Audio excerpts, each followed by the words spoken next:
പ്രവാചകന്റെ ചാരത്ത് ഒരുപാട് കാലം താമസിച്ചിരുന്ന ഒരു സ്വഹാബി ഉണ്ടായിരുന്നു. പേര് സൗബാൻ. സൗബാൻ നല്ല ആരോഗ്യവാനായിരുന്നു. പക്ഷെ പതുക്കെ പതുക്കെ സൗബാൻ ഇങ്ങനെ ക്ഷീണിക്കുന്നതായിട്ട് പ്രവാചകന്റെ ശ്രദ്ധയിൽ പെട്ടപ്പോ പ്രവാചകൻ ഒരിക്കല് സൗബാനടുത്ത് ചോദിച്ചു, മോനെ സൗബാനെ, നിനക്ക് എന്താ പറ്റിയേ?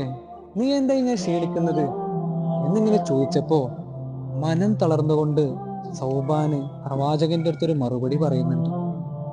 ഓ ഹബീബേ, ഇന്ന് ഞാൻ അങ്ങയുടെ കൂടെ തന്നെ ഉണ്ട്. അങ്ങ് എനിക്ക് എപ്പോ വേണമെങ്കിലും കാണാം. ഇനി അങ്ങ് പുറത്തേക്ക് പോയാലോ അങ്ങ് തിരിച്ചു വരുമെന്ന പ്രതീക്ഷയ്ക്ക് നല്ലോണം ഉണ്ട്. പക്ഷെ പരലോകത്ത് അങ്ങ് ഉയർന്ന സ്ഥാനങ്ങളിൽ ഇരിക്കുന്ന സമയത്ത് ഈ പാവപ്പെട്ട ഞാൻ എവിടെയാ ഉണ്ടാവുക? അങ്ങേ കാണാൻ പറ്റുമോ എന്ന പേടിയിലും വിഷമത്തിലുമാണ് ഹബീബെ ഞാൻ ഇങ്ങനെ ക്ഷീണിക്കുന്നെന്ന് പറഞ്ഞപ്പോ ചെറിയ പുഞ്ചിരിയോട് കൂടി വളരെ സൗമ്യമായിട്ട് പ്രവാചകൻ സൗബാന്റെ മനം കവർന്നുകൊണ്ട് ഒരു മറുപടി പറയുന്നുണ്ട്.